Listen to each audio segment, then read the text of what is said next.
paix de Dieu. Gloire au Seigneur Jésus-Christ, bénissons le nom de notre Dieu. Il est là, il est présent, il est puissant, il est merveilleux. Alléluia. Le Dieu redoutable, incomparable Dieu. Le Dieu de la tribu de Juda. Glorifions son nom. Alléluia. Il est digne d'être élevé et loué. Alléluia, bien-aimé. Quelle joie de voir arriver. Le messager qui apporte de bonnes nouvelles. Celui qui apporte des nouvelles de paix. Qui annonce des nouvelles de paix, de bonheur et du salut. Alléluia. Il est là le Seigneur, le Saint-Esprit est là. Il est là, le Saint-Esprit qui nous dit que notre Dieu est roi. Alléluia. Il est présent, il est digne. Notre Dieu règne, notre Dieu est merveilleux. Il est le tout-puissant, il domine. C'est le Créateur, c'est Jésus-Christ et Emmanuel. Il est là présent. Glorifie son nom. Adore-le, bénis-le. Appelle-le, il est là. Il est présent, il est le Seigneur des Seigneurs, le Roi des Rois.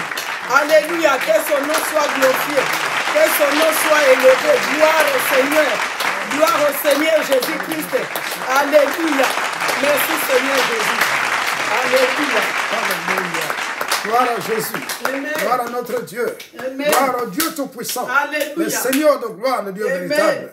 Alléluia. Il est là, bien-aimé. Amen. Il est là, le Seigneur de toute puissance. Alléluia. Il est là, le roi des rois. Alléluia. Il est là, celui qui est venu pour nous donner la vie. Amen. Il est là, celui qui est venu pour nous offrir la vie, afin que nous puissions être comme des enfants de Dieu. Amen. Vivre comme il l'a voulu, parce qu'il est venu pour nous donner la vie, et la vie en abondance. Alléluia. Gloire soit à notre Dieu. Gloire soit à Jésus de Nazareth. Amen. Gloire soit à celui qui est ressuscité le troisième jour. Amen. Gloire soit à celui qui est vivant pour toujours. Amen. Béni soit son nom, siècle en siècle. Amen. Amen. Alléluia. Bien-aimés en Jésus-Christ, shalom. Alléluia. Nous venons une fois de plus vous parler de Jésus, Amen. notre Seigneur, notre Rédempteur, notre Sauveur. Amen. Bien-aimés, nous sommes en train de parler du sermon sur la montagne. Amen. Le Seigneur a donné un discours véritable. Ce discours, c'est celui qui ouvre la voie à tout ce que le Seigneur a voulu donner. Amen. Le Seigneur est venu pour que nous puissions revenir à Dieu. Alléluia. Nous réconcilier avec Dieu. Amen. Pour que nous puissions être réellement des enfants de Dieu. Gloire à Et Jésus. dans ce discours, il nous a donné le trait. Il nous a donné le chemin pour que nous puissions être ou aller vers Dieu. Bien-aimés, dans ce discours, le Seigneur, notre Dieu, avait montré les pas. Comment est-ce qu'il faut faire pour que nous puissions aller à Dieu? La première des choses qu'il a dit, que ceux qui doivent mériter le royaume des cieux doivent avoir d'abord un esprit ouvert. Amen. Les pauvres d'esprit. Et puis, il a dit que nous devons être repentants. Amen. Reconnaître nos fautes, reconnaître nos péchés, reconnaître que nous avons péché devant Dieu et Alléluia. obtenir le pardon. Troisièmement, ceux qui doivent mériter le royaume des cieux doivent être des hommes au cœur pur. Amen. Ils doivent être dans la douceur. Ce sont des doux. Il a dit que les doux mériteront la terre et le Alléluia. bonheur. Et puis, ensuite, il dit que nous devons avoir des cœurs purs. Le cœur pur, ce sont ceux-là qui iront vers le Seigneur. Voyez, tous ces qualificatifs que le Seigneur a donnés, ce sont des étapes pour nous, pour savoir comment nous devons, parce que beaucoup de gens se posent la question, mais qu'est-ce que nous devons être? Est-ce que nous devons être spéciaux? Le Seigneur est venu pour nous donner des choses simplement, pour que nous puissions savoir comment nous devons être. Amen. Il a parlé de cœurs purs. Les cœurs purs, qui sont les cœurs purs? Ce sont ceux qui sont affranchis. Affranchis de toute sueur, Alléluia. de toute fausseté, Amen. de toute injustice et de toute malice. Gloire à Jésus. Donc, voilà le cœur pur. Ce sont ceux-là qui sont plus près de Dieu. Parce que Jésus est saint. Jésus est pur. Il demande que nous puissions aussi être purs. Bien-aimés, parlant de cœur pur, le Seigneur a démontré à travers sa vie, à travers la manière dont ses enseignements et à travers la vie qu'il a vécue en Israël, il a montré une chose, que les gens avaient un cœur dur. Amen. La dureté de cœur. Et ça, surtout, il a montré dans la vie de ceux qui menaient le peuple. De ceux qui menaient le peuple, ils avaient un cœur dur. Il a démontré la dureté de cœur. C'est pourquoi il s'est démarqué. Il a pris distance par rapport aux rites, aux règles rituelles. Amen. Qui dominaient à ce moment-là. Alléluia. Les règles rituelles qui étaient démontrées dans la loi. Mais eux, ils les avaient utilisées, non pas comme Dieu l'a voulu, mais ils ont démontré un cœur dur en utilisant ces règles rituelles. Et à la fin, ces règles rituelles étaient simplement devenues plastiques. C'est-à-dire que on nous appliquait parce qu'il faut les appliquer. Amen. Alors que ce que Dieu a voulu, c'est quoi? C'est l'amour. Alléluia. Démontrer l'amour. La loi n'était pas venue pour éloigner l'homme du cœur de Dieu. Dieu est amour. Mais la loi a été donnée comme parapet pour que l'homme ne puisse pas déborder et sortir de la voie que le Seigneur a montrée. C'est pourquoi quand le Seigneur est venu, il s'est démarqué de ces règles rituelles. Et là où, selon la loi, il disait on ne doit pas approcher les pécheurs, et ceux qui disaient ça oubliaient qu'eux-mêmes étaient pécheurs. Amen. Ils oubliaient qu'eux-mêmes, et le Seigneur avait démontré ça. Il a démontré ça quand il a parlé de meneurs, de ceux qui étaient en train de conduire le peuple. Il leur a montré qu'eux aussi étaient des pécheurs.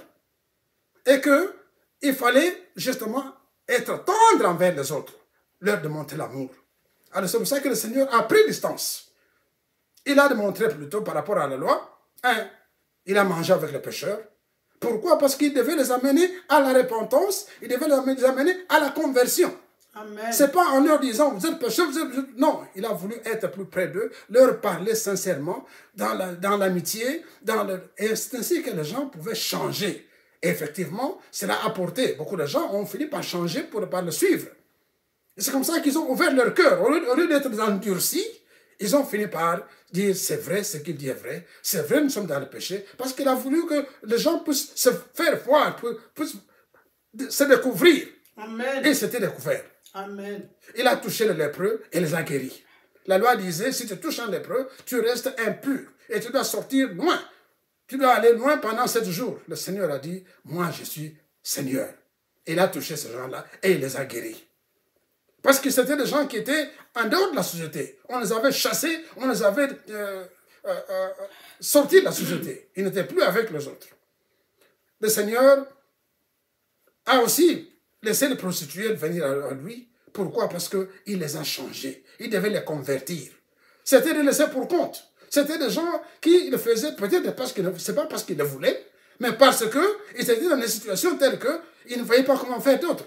Et le Seigneur est venu leur montrer qu'eux aussi pouvaient être récupérés, qu'eux aussi étaient sur la loi pour venir, pour aller à Dieu. C'est comme ça qu'il s'est laissé toucher même par ceux-là et il les a guéris. Il a fréquenté des gens extérieurs. La loi disait que ceux d'extérieur, c'était des pécheurs, c'était des mauvais gens, ils n'étaient pas concernés par... Mais lui, les a approchés. Les Romains, par exemple, d'autres gens aussi, il les a approchés. Et quand ces gens-là venaient à lui pour avoir du secours, il leur a accordé. Pour montrer que l'évangile n'était pas venu seulement pour 2 personnes, mais pour tout le monde.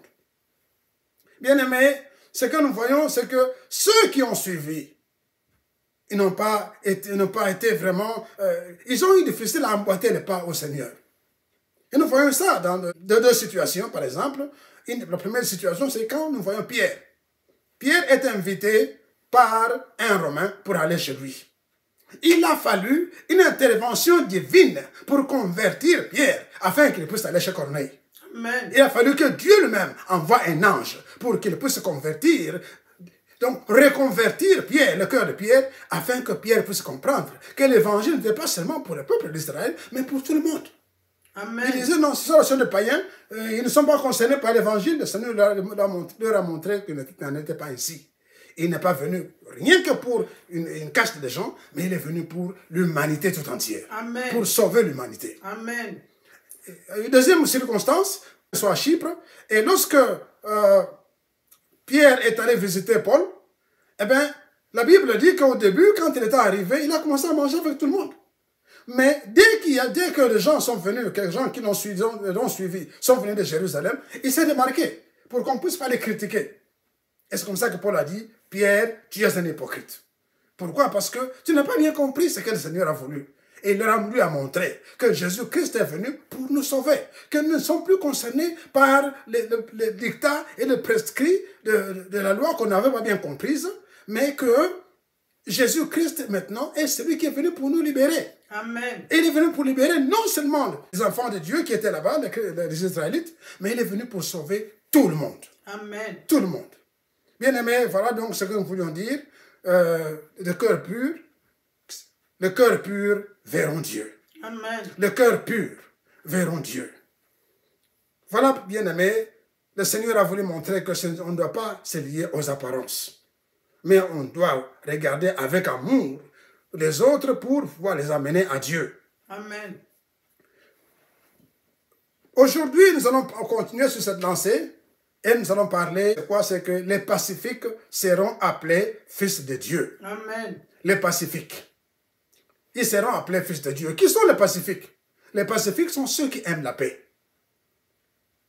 La Bible déclare que la paix vient de Dieu. Dieu est venu pour nous donner la paix. Amen. Lorsque Jésus est arrivé, les anges chantaient « Gloire à Dieu au plus haut des cieux et paix sur la terre aux hommes de bonne volonté. » Amen. Jésus est venu avec la paix pour nous amener la paix. Donc la paix, bien aimée, c'est quelque chose qui vient de Dieu. La paix, c'est un fruit du Saint-Esprit. Nous avons l'amour, nous avons la joie, nous avons la paix, l'endurance, la patience, ainsi de suite. Ce sont ceux-là les fruits du Saint-Esprit. Et la paix, c'est un des fruits du Saint-Esprit. Bien-aimé, le Seigneur est merveilleux. La Bible dit que les pacifiques, ce sont des gens qui aiment la paix. Ce sont des gens qui veulent, un accent particulier est mis sur la paix.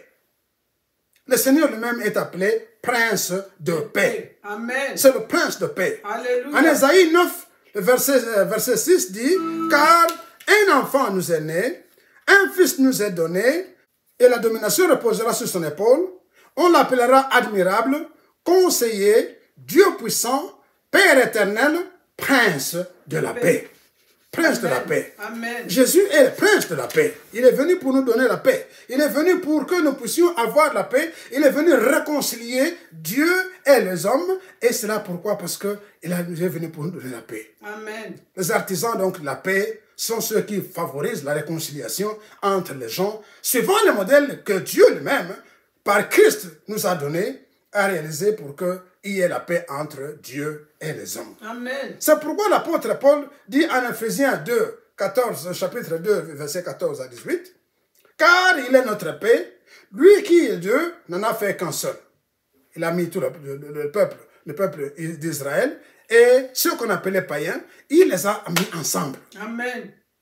Et il a renversé les murs de séparation et l'inimitié qui existait non seulement entre Dieu et les hommes, mais entre les hommes, entre le peuple d'Israël et les autres. Parce qu'il disait, ceux sont des pécheurs, on ne peut pas les toucher, on ne peut pas les approcher, mais Jésus est venu pour renverser, pour briser ce mur. Ayant anéanti dans sa chair la loi des ordonnances dans sa prescription, afin de créer en lui-même et avec les deux un seul nouvel homme, en établissant la paix et de les réconcilier l'un à l'autre en un seul corps avec Dieu par la croix. Alléluia. En détruisant par elle l'inimitié, il est venu annoncer la paix à vous qui étiez loin et la paix à ceux qui étaient près. Amen. Car par lui, nous avons les uns et les autres accès auprès du Père dans un même esprit. Alléluia. Bien-aimés, tout cela c'est bon, mais dans la vie quotidienne, qu'est-ce qui se passe? La paix, c'est quelque chose, c'est une denrée qui est très importante. Sans la paix, vous ne pouvez rien faire. Amen. Mais dans la vie quotidienne, qu'est-ce qu'il y a? Il y a deux catégories de personnes qui intercalent avec nous. Amen. Les gens viennent chez vous, c'est pour soit vous donner une nouvelle de paix, Amen. soit vous donner une nouvelle qui va vous ébranler. Alléluia. Amen. Vérité. Les premiers sont les pacifiques, qui vous annoncent de bonnes nouvelles et les nouvelles de paix. Alléluia. Les bonnes nouvelles vous mettent à l'aise. Amen. Ils viennent avec de bonnes nouvelles. Ils vous parlent de la vie de Jésus. Ils vous parlent de la parole de Dieu. Et la parole de Dieu vous donne la paix. Amen. Ils vous édifient. Il vous donne de l'espoir et de l'entrain pour vous construire et espérer en un avenir meilleur. Alléluia. Bien-aimé, Ésaïe 52, 7 dit ceci.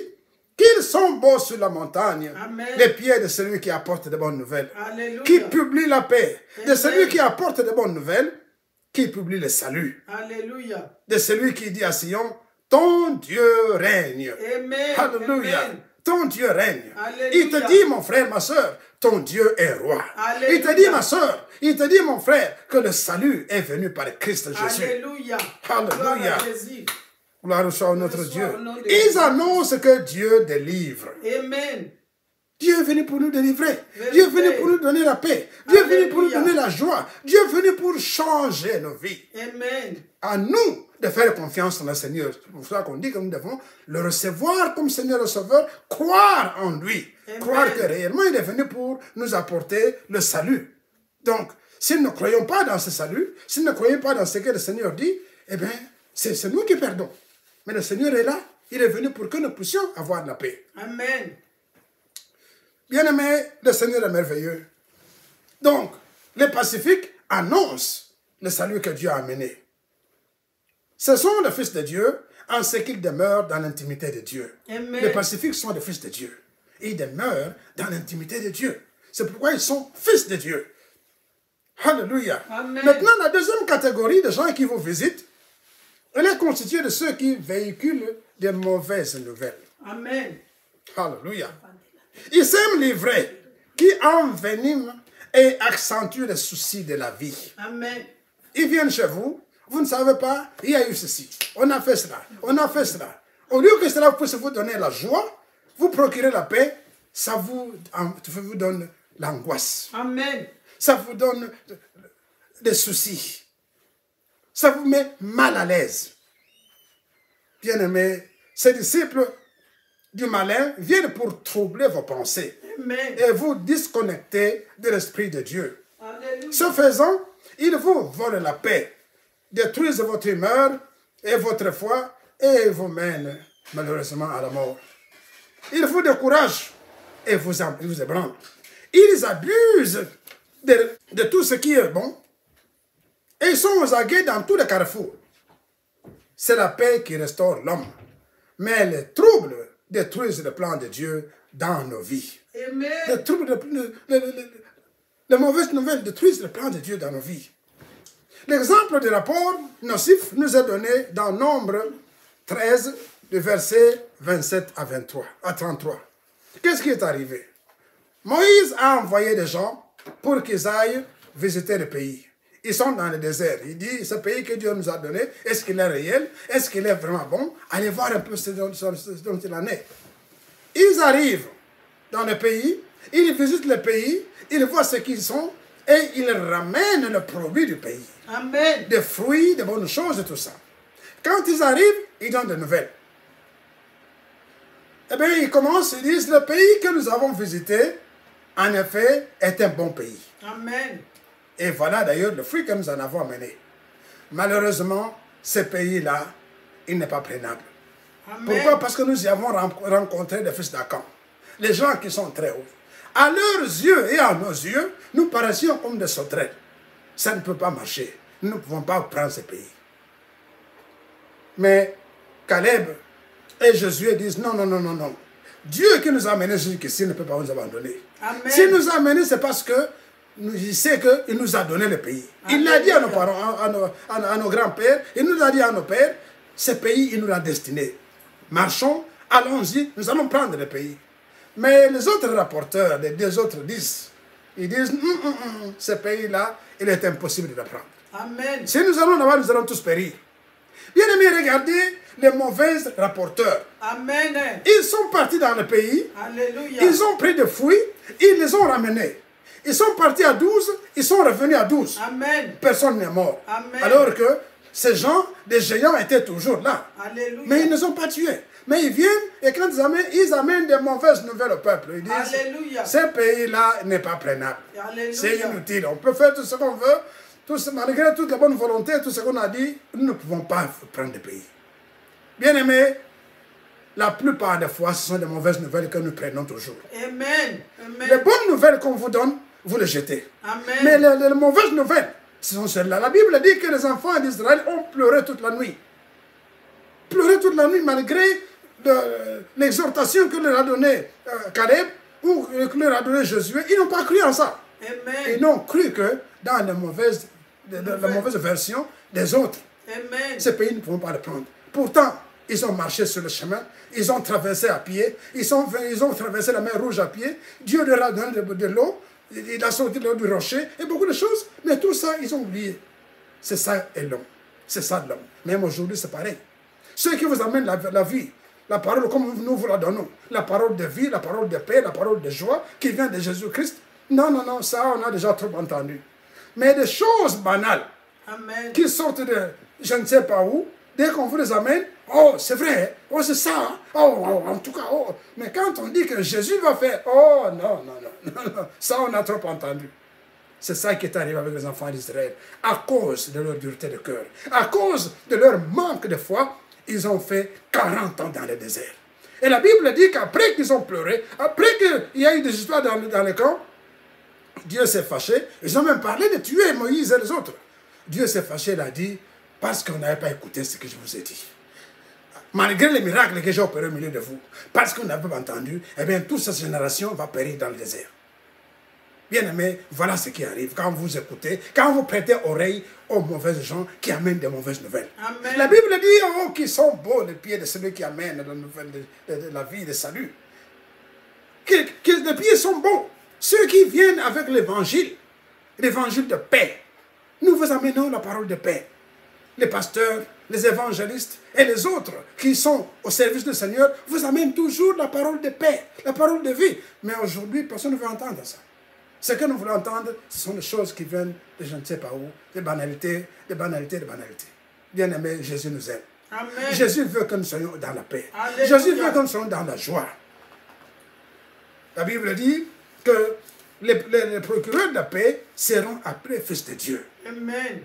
Croyons en Jésus-Christ, Amen. procurons la paix partout où nous allons et que la paix soit dans vos maisons. Amen. Aujourd'hui, bien-aimés, je voudrais vous dire que la paix est la chose la plus importante sans laquelle vous ne pouvez rien réussir dans votre vie.